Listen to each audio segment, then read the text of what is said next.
great halls of their house, there are assembled three who hope to one day be the world's greatest driving heroes. Created from the cosmic legends of the universe comes our team captain, the Vision, Bill Fisher. Their soon-to-be Wonder Woman, Vicky Fisher, and our Batman, the master of tools, gadgets, and all things mechanical, our mild-mannered, soon-to-be billionaire, Alan Danvers. Their mission: to fight injustice, share what is right and wrong, to get you out of your house and come out racing with them and serve all mankind. They are the Garage Heroes in Training Team. Welcome to the Garage Heroes in Training podcast. I'm going to be the host for this episode, and my name is Bill. Who else is hosting? Well, that was fast. We're only a week late, maybe a little bit more by the time this pops out. We have Jeff Stobbs reporting in from the Lemons Rally, sort of like a week later. But anyway, we thought we'd close out, and we had another team come in, and we'll see who shows up to the podcast. Well, here it comes. Thanks, everybody. Learning how to fly. Hello. Oh, goodness. I've got video with you now. I know. Well, I'm not in a restaurant. I'm at the Four Seasons where Rudy Giuliani contested the 2020 election. Oh. It's been my Zoom background for a while. That's fantastic. Socialist undertones and all. Sorry, we had a gift. Well, we had a shipment show up that's like 8 feet long, and like 1 foot by 1 foot square. And Vicky's like, "I didn't order anything," and I'm like, "I didn't order anything." So, and it doesn't sound very race car. No. It's if that's a suspension part, we've got issues. But we're out there trying to figure out what this thing is, because we're like, where are we going to put this? And she's like, well, what did you order? I'm like, I didn't order anything. But anyway. Is that the Christmas tree? I don't know. If it is, it's very, very tall and thin, unlike me. But, maybe it'll fix Bishop's car finally. Oh, I doubt that. I mean, it's only a Christmas gift. How could it ever fix Bishop's car? But I mean, they did win the Lemons Championship, though, right? Yeah. Well, Yeah. So this is where I get the lobby. I told Eric the way to get around this, like 3 years ago, and then 2 years ago, and then last year. I'm like, you have to divide by a denominator of the number of entries, and this will all go away. Because if you have 80 BMWs enter the race, versus like 20 of everything else, who's going to win more? Let me think. Yeah. So, because I'm pretty sure if you divide by the number of entries, BMW does not win. No, not at all. So. I think they should start getting a lot stricter with the penalty laps. Seems like they hardly ever hand out penalty laps. Yeah, I mean the Solstice got 400. Okay, yeah,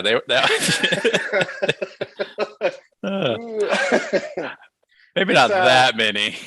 Yeah, I mean they made up 220 of them, and were parked twice for over an hour for yellow flag for passing under yellow. So nice. Yeah. I also said we should have like a champions division that's ineligible for winning. So like once you win A, the car goes into the champion division. But, yeah, and you can win against other champions, but yeah, but maybe win A like 5 times or something.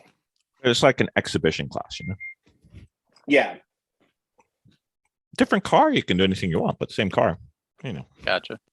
Yeah, exactly. You get to start over with a new car, but exactly. I mean that thing's every race I've been in, it's either crashed or won. It's the Ricky Bobby of Lemons cars. Mm-hmm. Yeah. Ricky Bobby. Yeah. Anyway. Alrighty. All right. You want to do like we've done the prior episodes? Sure. Okay. All right. Sorry it took so long for the wrap up. It took me a couple days to get home, and then the race was actually a mess. Adam was at the race; he can attest to the mess that it was.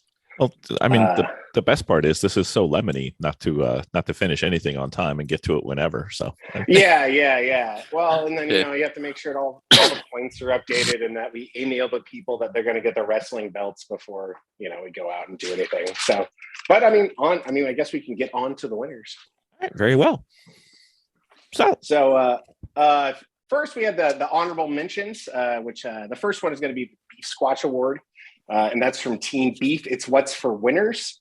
They only brought a 2006 Pontiac Vive, but they dressed up like Beef Squatch the entire time from Bob's Burgers. And unlike a lot of other teams that bring kind of newer cars, they hit every checkpoint, which always always makes me happier in my heart when people bring hit every checkpoint when they're bringing a terrible or an okay car. The next one is the Blue Dart Award, which I found out after they told me what to name the award, that it's when you light your fart on fire. So who knew? Yeah. Aaron Colwell, one of the Lemons judges, he taught me about that. So their team name was, I don't know that. Yeah, well, now you do. And if you have ever seen anyone light their fart on fire, you know what's going on. Excellent. The next one, their team name was the Lawn Dart. So they were in that 1969 Dodge Dart Custom. They've run with us before, and they definitely take the rally a little bit differently. They like to drink until 3 a.m. and then get it on the road around noon. And then after going through all my videos and all my photos, I realized I had absolutely no photos of these guys. Like shit. So I had to scrape their Instagram to get their info. That was pretty awful. The Judges Award, which we called the Wash the Standout Award, that went to the Skooks, which is for a 1994 Lincoln Continental. Sorry, my dog is squeaking. For a 1994 Lincoln Continental. The reason I called it the Wash the Standout Award, they filled their car up with sand from the beach and just built sandcastles inside of it. From day 3 and day 4, where it was just filled with sand and sandcastles. At one point, he buried some treasure and turned the route book into a treasure map. So he has video of him looking for buried treasure. So even though it wasn't a horrible car, it's a 94 Lincoln Continental. It's still, it was filled with sand. Another big favorite, I think, of Eric and I and any other one else that helps us judge this is the Regional Award is the Back That Bus Up. And that's from us.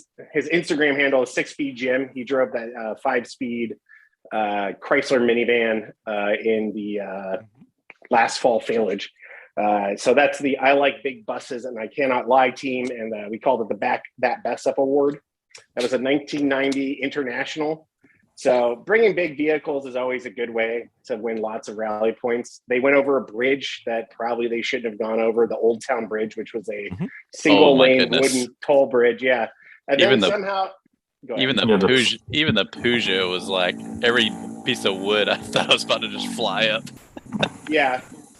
And then and then on top of that, they drove up to the Pawpaw Tunnel in their in the bus. So, and that really wasn't, there were some people that were just unwilling to drive their normal car there. Yeah. So someone was worried about bringing their Subaru up there. Yes. Organizer's Choice. That's kind of our top award. That went to the Least Race Award.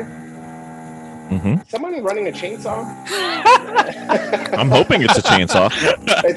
Something's going on. The choice is chainsaw sounds good. Yeah, it really sounds like someone has something stuck in their desk. The Least Race Award went to Push the Button Max, and their it might be my fan on my. Yep, it's Kyle. Yep, it's his fan. I think there's an Archer episode where Mallory gets something stuck in her desk that's battery operated. Never seen somebody so happy to have a fan on. Anyway, so Push the Button Max. They brought a 1966 Valiant. It's a race car. They raced at NGFP, I think 4 times, and they kind of got over it, the racing part of it, and they have found their happy place in the rally. So it's always good for those guys to show up. You talk to them, they stay in character the whole time, which is terrifying. Then they continue to stay in character when they went golfing in Virginia on the way home. So Perhaps it's not a character. Maybe. Yeah, I mean, yeah, they're brothers. And then Random Acts of Stupidity. That was called the Holy Cow, That's Permanent Award. That went to the other 505 Peugeot. 2 of 3 of the teammates got tattoos. The third teammate could not get permission from his wife to get a tattoo. So it was just 2 of 3. So he's the real winner.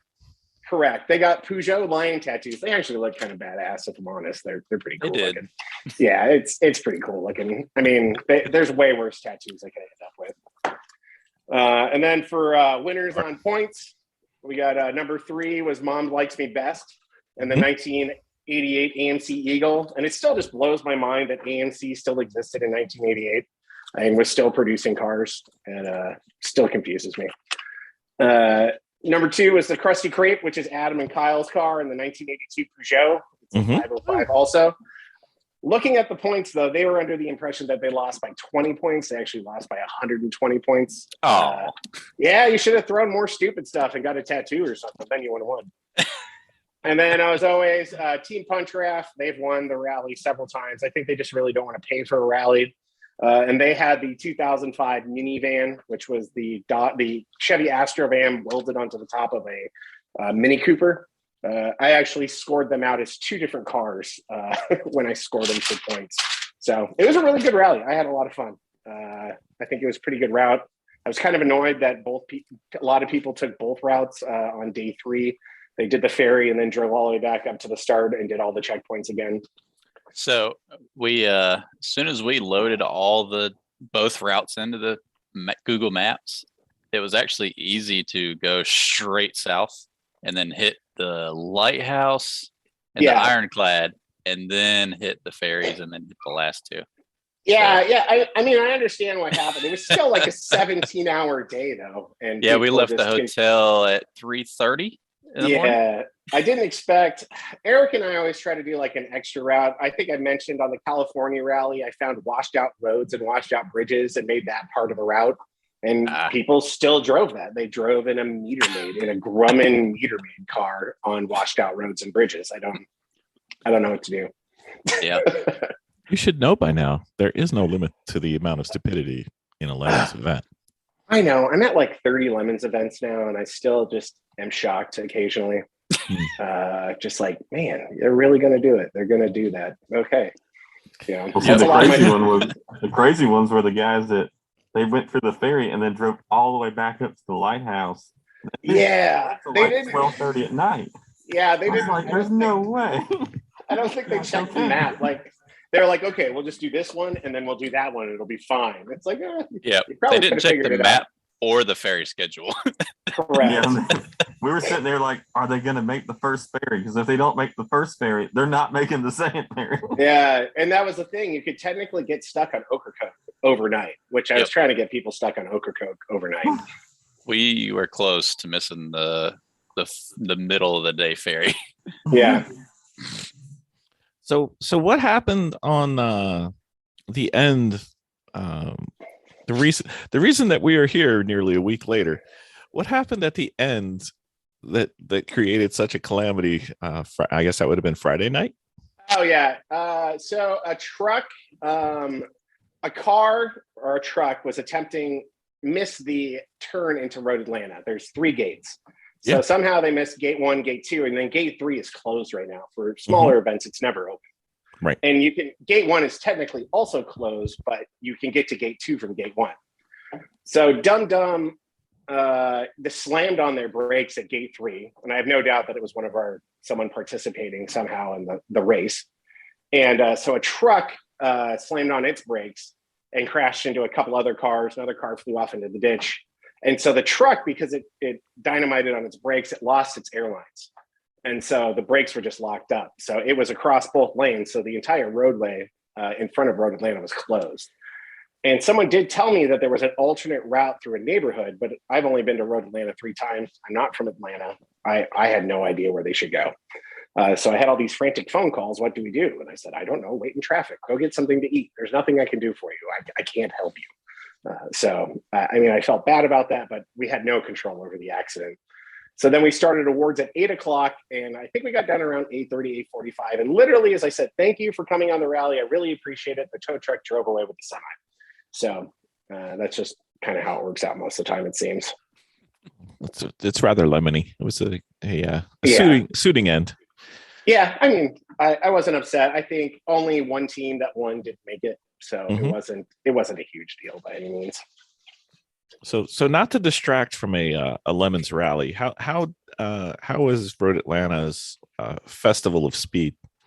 I think Adam and Kyle can. Well, I was just I do the pit steward kind of thing and make sure everyone's hot pitting well. Everyone was well behaved in the hot pit. I think there might have been some miscommunication between the flag workers and those on the track, and I think Adam and Kyle could probably comment better on that. Okay. Yeah, the flagging was really terrible. Like the one that got me was flying around turn 10, coming around the crest. So four lanes of stop traffic. And that's lovely. Like, turn 9 was just putting down a black flag. He should have been up and waving at that point, and that got me. But the flagging was terrible, and the drivers on the track were. I'd say they weren't checking their meters. They just weren't giving space like they normally. I think it was just a combination of there was a lot of new guys and there was a lot of cars on track. I was the first one that started on Saturday. It was wet, cold, foggy. The flagging was kind of iffy. It was just a really bad combination that led to some issues, but surprisingly everybody made it home just fine. So we race again. Yeah, the weather was really bad, and I don't think that ever happened. Helps with flagging. The spray was rough. I don't think. Yeah. Again, people come to Road Atlanta, and we're just a curse on Road Atlanta every time that we show up with bad weather. Yes. And I don't think a lot of people from the South are ready for that. Yeah, that race in the February Champ Car race is like the last 2 years of the February Champ Car races started in nice weather, rain, into snow, into fog, and they usually black flag or red flag it like 2 hours to go. So I think it's just bad weather luck. It sounds like our race in Road Atlanta. Yeah, I mean, the track staff was kind. Again, there's just a lot of challenges for the flagging staff out there just with the weather. There was a point where I was on pit out, checking everybody's equipment, and the rain was hitting the ground so hard that it was going up my pants. I that was the rain up my legs. That was the rain going up your pants. Yep. Yes, it was Forrest Gump weather. It was Forrest Gump rain. It was just bouncing off the ground so hard. We all just kind of gave up, I think, on being wet. So it's one of the few times I actually wanted to be a race judge, because they have like the little nice gazebo and they're nice and warm while I'm just standing there in the rain. And Dale was wearing a plastic bag on his head to keep off the wet. Yeah. That's got to be a vision. Someone said that they thought he was wearing a wig. Yeah. Well, I mean, it is his birthday. I mean, it is his birthday. Yeah. So he got dressed up for it. That's fine. Yeah. You can do what you want on your birthday. You can do whatever you want. Exactly. So all in all, a victory of a Lemons rally suitable for framing. Oh yeah, I enjoyed this one. It's good to see people come back. We are kind of the best Lemons event for quarantine and COVID kind of related activities.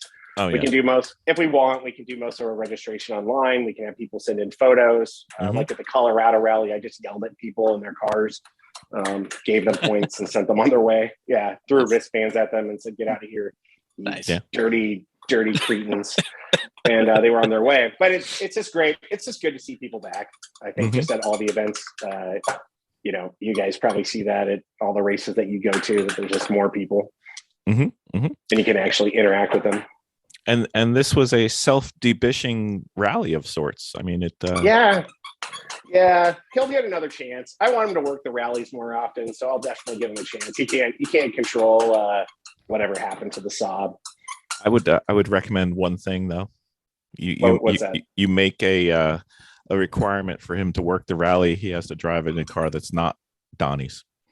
Oh, correct. No, there's a reason that the rally people like drive in rental cars mostly. It's because you need to get to the places. Well, or at least start.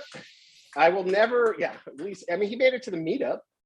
So I will never rent a Toyota Tacoma again for a rally though. That's a pretty rough ride. We had the TRD. It was not fun.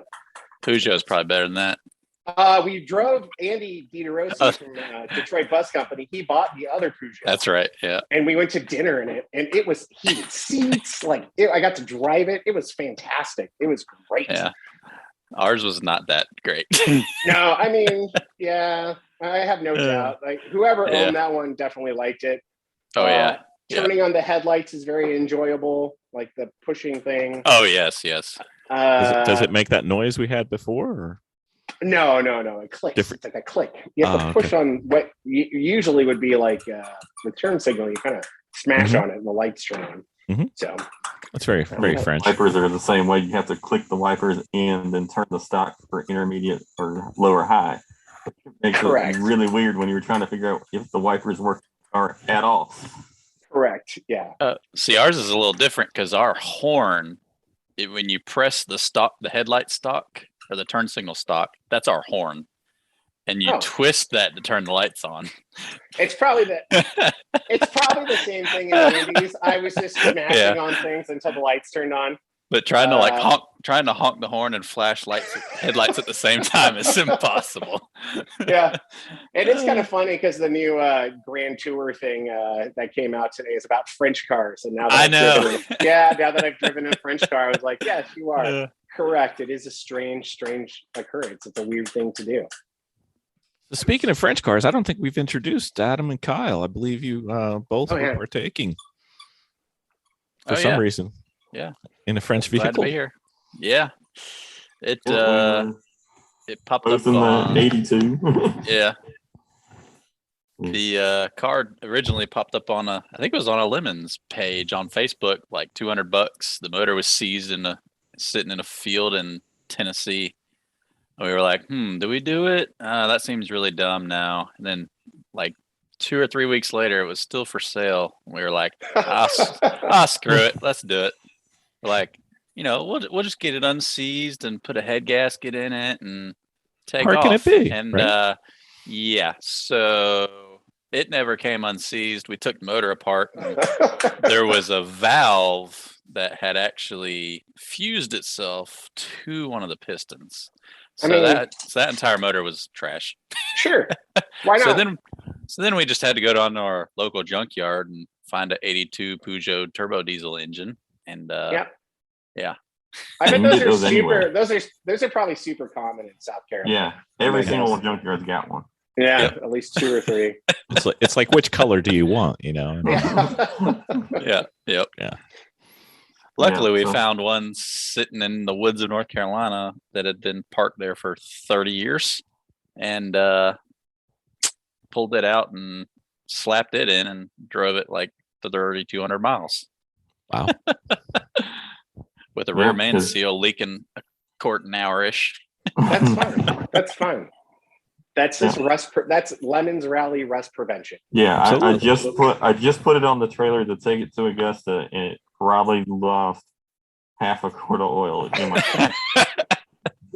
Well, it knows you're trying to get rid of it, so Hey, the guy we bought it from Tennessee wants to buy it back.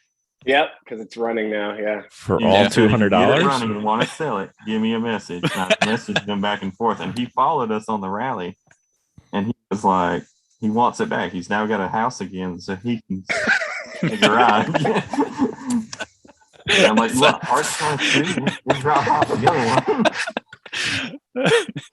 Sounds like a future Lemons rallyist. Maybe he should. The rally is economical compared to racing. So. Yeah. Very. Unless you run a bus. Because the other guy that owned it in California was debating taking a plane flight over, picking it up, and driving it back to California again. They know you didn't change the car, right? It's still the same car. Same car. We know the history on that car since like 2010. Yeah, it's like famous, right? The French dispatch guys were talking about that they knew about your car before they got their car or something. Yeah, probably. Like they knew about that car. The Peugeot owners or Peugeot Club of America president owned that car Yeah. in California, and he bought it to do road rallies with. So he ran it with down Route 66. It's done all of Route 66. It's climbed Pikes Peak. That's when it blew the original head gasket. We've got a picture of it from the top of Pikes Peak, which is really cool. And like, it was very famous in like the opposite lock community back, I've got friends that were in that, and they were like, I said, here, we're buying this. And he's like, that's the car. What the hell? Well, the only advantage I can see is if it breaks down when you're going up Pikes Peak, you just kind of turn around and let it roll downhill into the trailer. Mm-hmm. Well, they drove it all the way up. It blew the head gasket at the top of the mountain. They went and got a thing of Blue Devil head gasket in a can, and it blew a radiator hose, so they fixed it with a beer can and drove it mountain. Right? Actually, they should say is they just pushed it and just let it roll to the bottom mountain. Yeah, it feels like this guy should be racing with us or something. He does. So the guy that is in California races in California with a 505 turbo. What team is he? I could probably message Mark and see. Jeff's like, I know these people. Yeah, I mean, how many 505 turbos can be out there racing in lemons? I mean, there's not many in general. It's one. I think the answer is one. I'll message Mark and I'll message Jeff too, because both of them were. The really bad thing is I'm like, after driving that thing for 3,000 something miles, I'm almost tempted to keep it as a daily beater. Makes sense to me.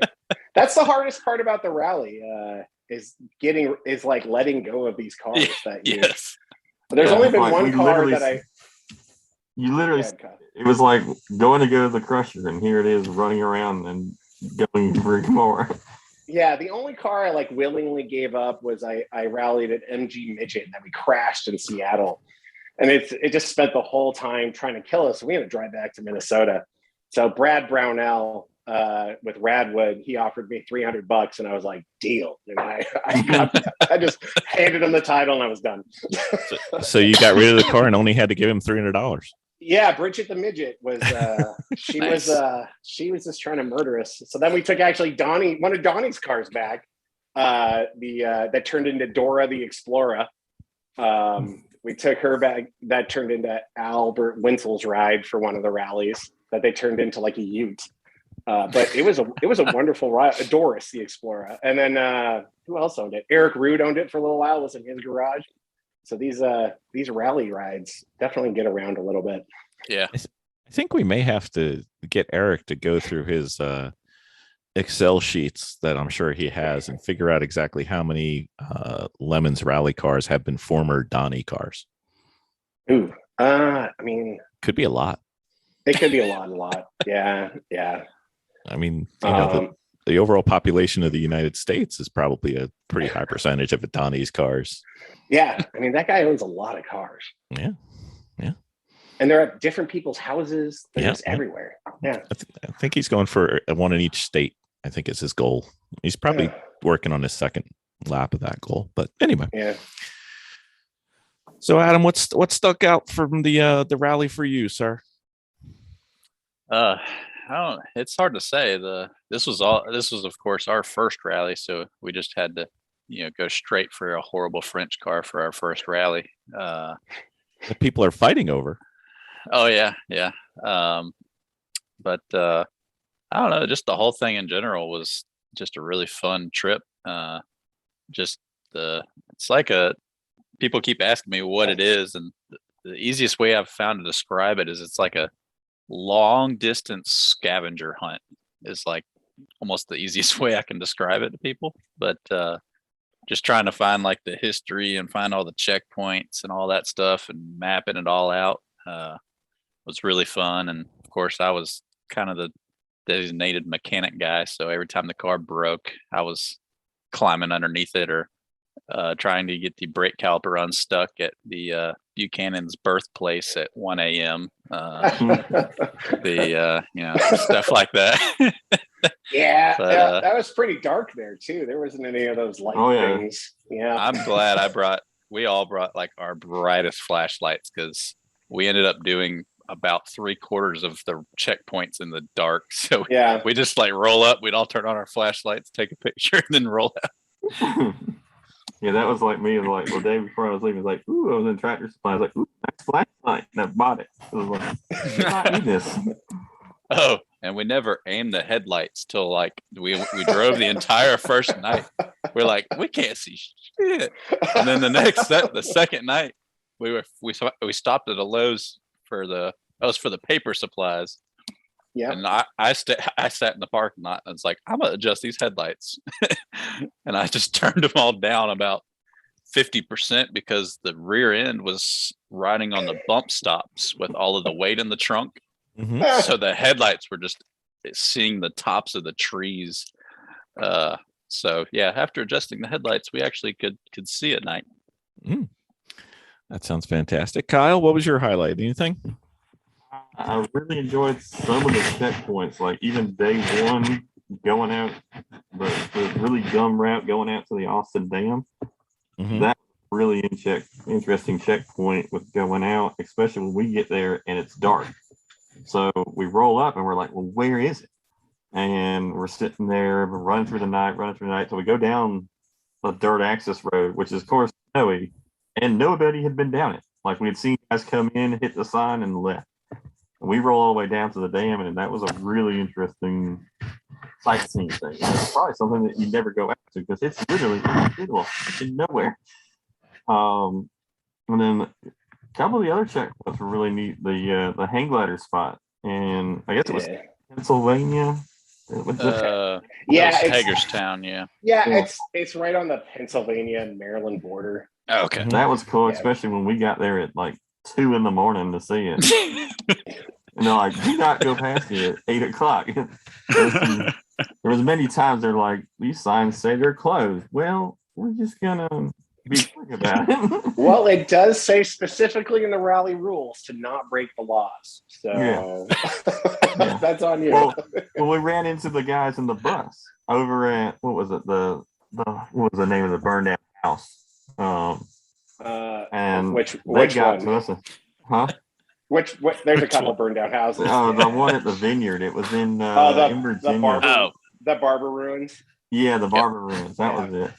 Yeah, so we went up there, and I didn't see the signage like we climbed up, but it was like it closes at 5:30. After this is trespassing. The bus was coming up, and they had to back down the road to let us by it back into the parking zone. But they were like, "Yeah, we just took a picture of the sign that says no trespassing."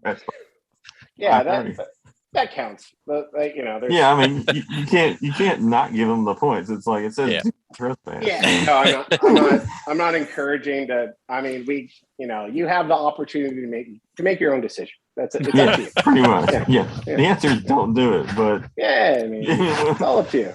Like driving into the tunnel. Yeah, that's up to you. That's up to you. Yeah.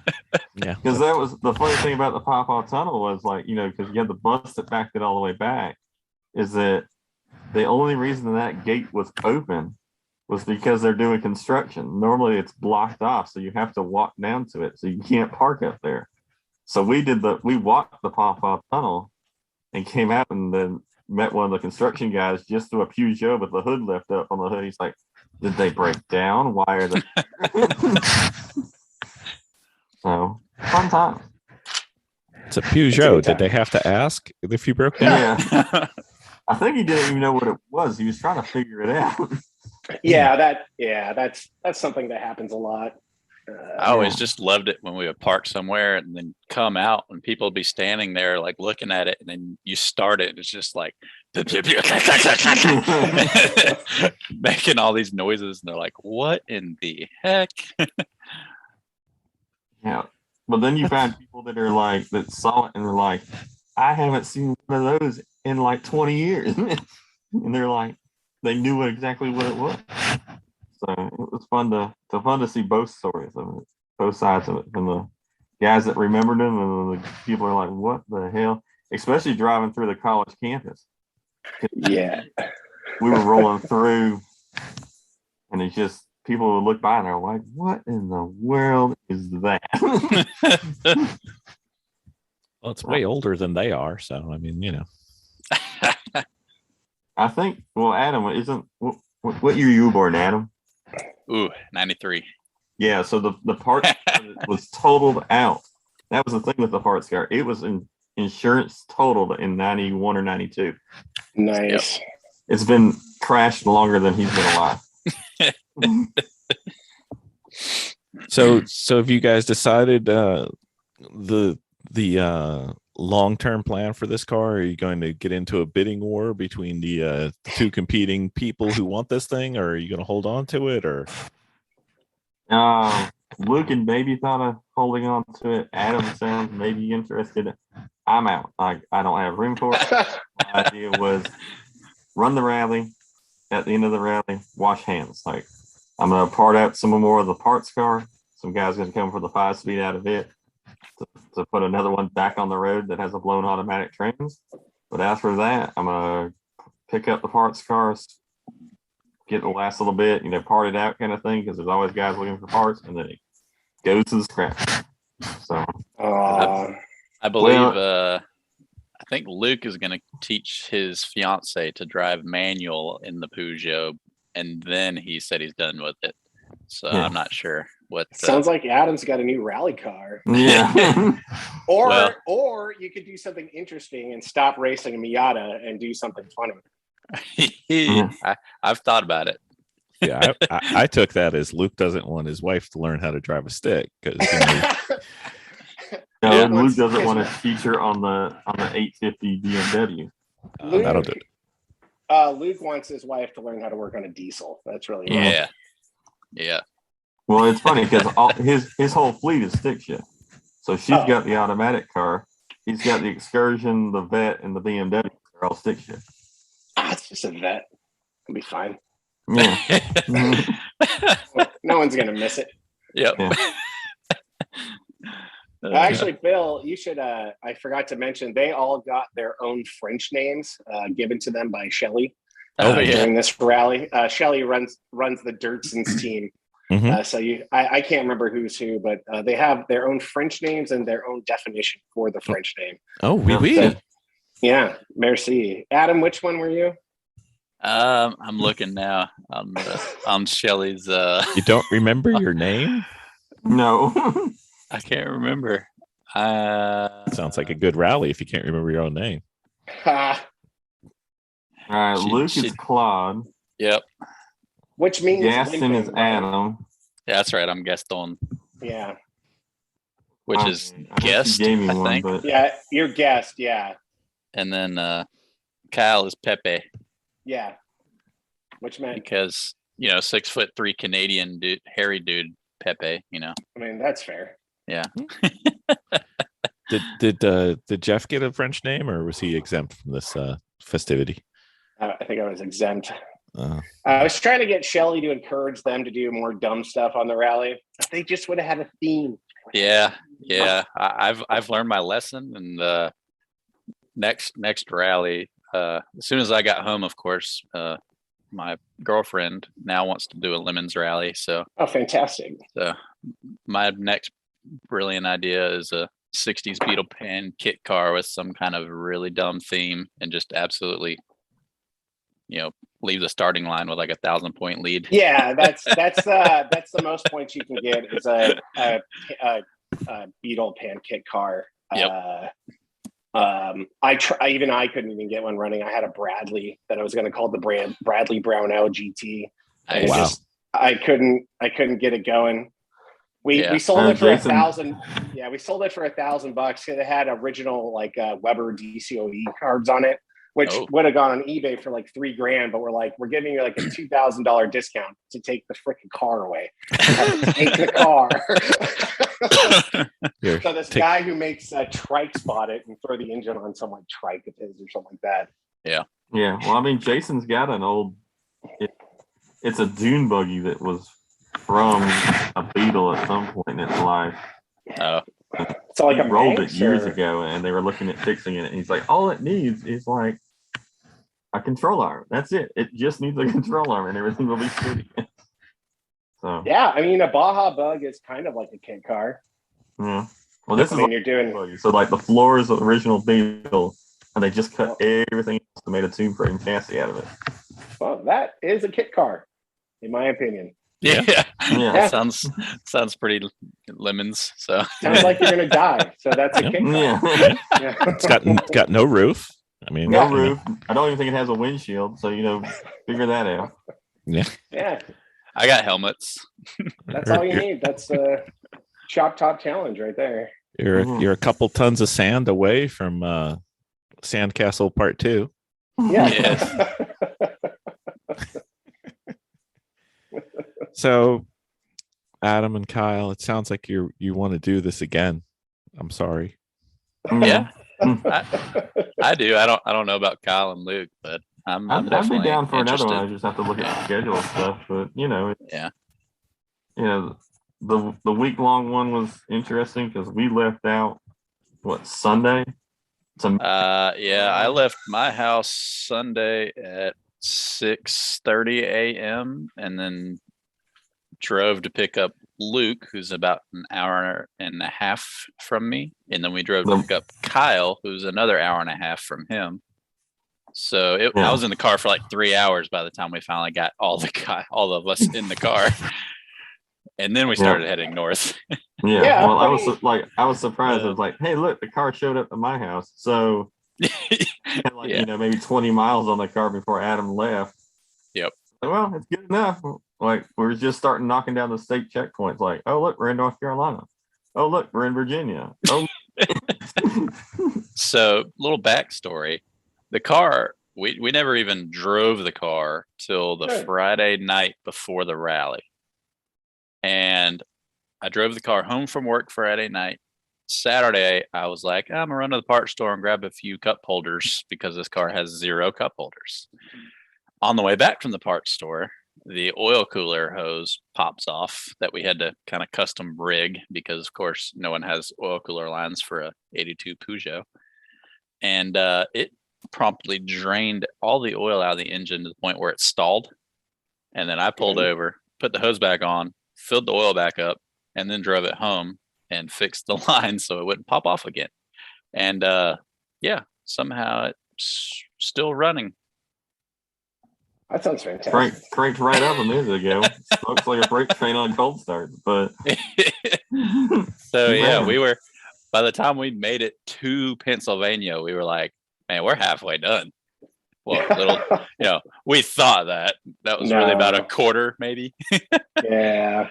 But luckily, once we finished the rally, we're only like an hour and a half, 2 or 3 hours from home. So everybody else had to then make their way back north. And I was like, ooh, that would suck. But all right. So Kyle, you had 3 hours at least to plan that car is never going to make it to my house. So I'm set. I'm good to go. So after you were disappointed that the car made it to your house, exactly how far did you realize that, oh no, we're far away now?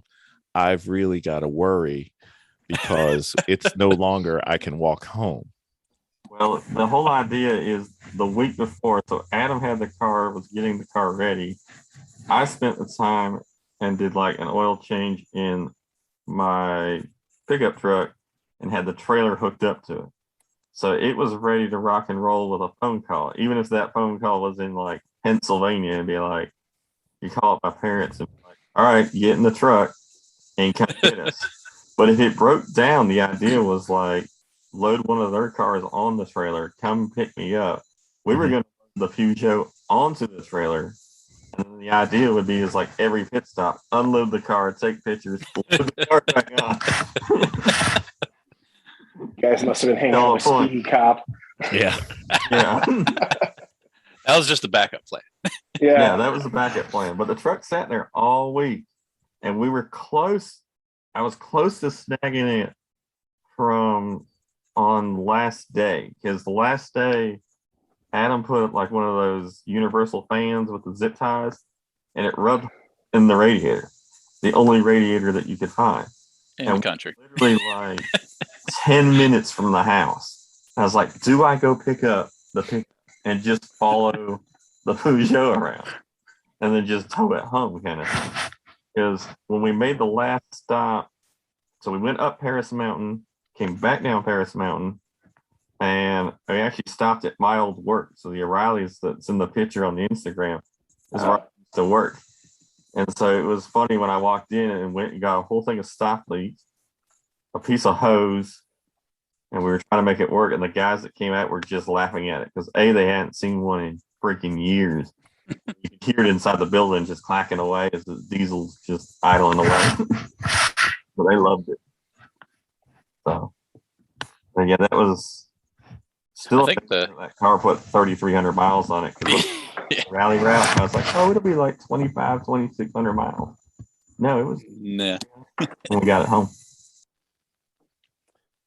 Well, I would say congratulations. It made it all the way to the end, but it sounded like you had a better plan if it didn't make it to the end. But, you know. At least I think it's the thing is like if I didn't have the truck ready, then I would have to have them hook the trailer up, get it all ready, you know, that kind of stuff. But it was just like get ready ahead of time kind of thing. So I was kind of expecting to happen. Made sure to put, you know, on the insurance, the 10-mile towing so we could get it off the highway or something like that. Oh no, you got to get AAA, the premier top of the $100. Yeah. If you're gonna do the rally, you got to get a 100-mile tow for sure. Yeah, don't mess with that. When we used to have AAA, I remember using the 200-mile tow, the one you got once a year. Yeah. I called a friend because the Miata broke down in Charleston, my streetcar. Towed from Charleston to the house, and it was 197 miles. Yeah. Didn't have to pay anything. That's good planning. Yeah. AAA, the top plan is mandatory for all Lemons Rally. They should probably sponsor us, honestly. Yeah, they should just sponsor it. Like, we'll give you a half off membership. Wait, that's a bad idea. We'll charge you double. Well, I don't think they could afford to sponsor this. Lose hundreds of dollars at least. Yes. And the sponsorship would be cheap. The amount they have to pay for towing would be ridiculous. Yeah, when they're paying for 17 cars to get towed off the side of the road. Yeah. Yeah, you guys had a much better backup plan than I ever had on any rally that I went on. We just would leave Minnesota and show up wherever. Like, okay. Yeah. Good. I think the worst thing was just dealing with so this card has no blend door. It just has a heater valve that cuts off. And of course, that as soon as we put a heater hose on that, it just started spewing coolant. So we kind of cut that thing and just made it where we could slap a hose on there. So it had heat all the time. All the time, yeah. The only issue we didn't know about was the blower motor switch was bad and it had no off. Good. So yeah, my limo was like that. All we could do was turn it from like 1 to 4, and then we could change where the air came out. Yeah, and not just that. The blower motor is bad in that thing, so it squeaks really, really bad. And even on when it's like turned on the lowest setting, you go around the right-hand corner, it's like. Just so you guys know, there's fuses, right? You can just pull the fuse. Yeah, but life's better. Yeah, but then you lose. Will it go back in? Sometimes, I mean. Yeah, because that was we did change the fuse panel out of the parts car, because when we first opened up the car's original one, the O-ring that covers it was leaking. So that fuse, panel was just disgusting. But believe it or not, it came out of the parts car, which is fun. You buy a whole parts car because every time you think, oh, I don't need anything, you just walk to the parts car and go get it. Yeah, actually, after listening to you guys, because you still can get British car parts from Moss Motors. I never really thought of like French cars you can't get parts for. There's So nothing. we'll have to reconsider like what the points, I think, maybe. Yeah, because there was one guy in the U.S. and it's funny because the other Peugeot team also ordered their parts from Rob, which Rob is in Texas, and he imports parts from Argentina, some from France, some from wherever. So every once in a while he gets a shipping container in, but he is the only parts supplier Yeah. US. Like you got a few little things off Rock Auto, but it's like, I think we got the glow plugs, a couple coolant hoses that are still available. And the only reason the glow plugs are there because they're shared with Mercedes. So you could even get those at the parts store. But That's something we haven't thought about is just the difficulty. I mean, French cars might be better than an MG, but the part availability is something that like if you blow something big on the side of the road, well, not even big, the radiator. Like you lose your radiator, you lose an alternator. Like I went through my work because I work in a parts store. I went through the alternator, can't get an alternator, can't get a starter motor. Can't get the list. Can't get an idler pulley. Like you can idler. You could change the alternator or whatever you have in an MG into an AC Delco part. There's like a bracket. Yeah, you could try to wire like a GM1 wire into it, but like the idler pulley that runs the belt drive that is like no longer available and very hard to get. You might have to be sitting there on the side of the road, pulling out the bearing, getting a bearing number to match, and then pressing a new bearing in. Something to consider for sure. All right, this feeble attempt at getting more points out of Jeff has got to stop. But Jeff, my life is so hard. I've already, we've gotten a couple emails like, I'd like you to reconsider my score. I'm like, the next rally I'm doing, I'm getting a big bumper sticker that just says like 120 points my ass or something. That's a good idea. So when is our next rally, Jeff? What's our next schedule? I was just looking that up. It's going to be the Southern Fried Heaps. That's going to go from Mobile, Alabama to Cedar Key, Florida.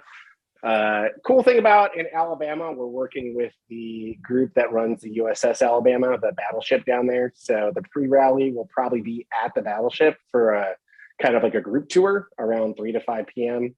And then the rally itself will start in the parking lot. So we're working with them to get that started. And then after that is the Rocky Mountain Breakdown. With COVID and stuff, some of the reservations have reservations about allowing a bunch of people from all over the country onto their property, into their nation, which makes sense. So we might have to fix that one a little bit and kind of change some things to make sure we respect the reservation boundaries. Sure. So who did you tell the Alabama that you guys are for them to welcome you? I mean, they have a whole thing. They have a lot of events. The woman's name is Sheila. I guess they have like hundreds of events a year. And I sent her an email with a link to the Lemons Rally, and she seemed excited about it. Much to my surprise. She didn't click on the link. No, that's my guess. I offered her. I was like, "Hey, I'll give you $500," and they're like, "We'll take $500." Very well. Yeah, that sounds fantastic. Well, I guess the take home is that I hate you all because now Vicky is set that she's going to be doing one of these. Yeah. Have you guys decided on one yet? I'm thinking we might do fall foliage and get up to New Hampshire. Yeah, that one should be pretty fun. I'm most excited about the Great River Road Rally. That one looked cool. That's going to be the long one. Yeah, that's the long one for this year. And it's just going to be jam-packed with tons of checkpoints. That's November 8th through November 12th. That'll be great. A Beetle Pan kit car. Yeah, I really will until you get to Minnesota. Like it says it ends in St. Paul, but I'm probably going to take you to the source of the Mississippi. So, nice. Which is like 3 hours closer to Canada. Perfect. Yeah. I mean, when I think convertible dune buggy, I think get me as close to Canada as possible. In the winter. It's super surprising how many people take their convertible dune buggies ice fishing. Yeah. Yeah. Well, I think I'm good. I want to do ice racing. I'm not sure I want to do ice fishing. They got some out in La Crosse and with La Crosse, Wisconsin. The SCCA runs an event out there. I know. We're trying to find one. We're just waiting for this plague to go away. Yeah. But we'll get there. All right, gentlemen. Sounds like you guys had a great rally. Sounds like you sucked me in, even though I'm kicking and screaming. You're gonna like it. It'll be fine. Yeah. It really was. See, I'm thinking this is the perfect opportunity for an all girls Garage Heroes team. And there you go. Yeah. and then I can not have to go. But I'm not I mean, sure. I know Wonder Woman's like DC Comics, but you probably can work it in somehow. Oh, trust me. Yeah. We as everyone knows in Lemons, you know, we theme hard, we eat hard, we don't drive very well.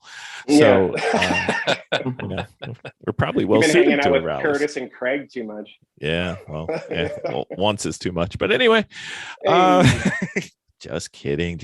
Actually, Kurt's supposed to be coming on the podcast soon. Oh, that'll be fun. Yeah, it should be. Hopefully.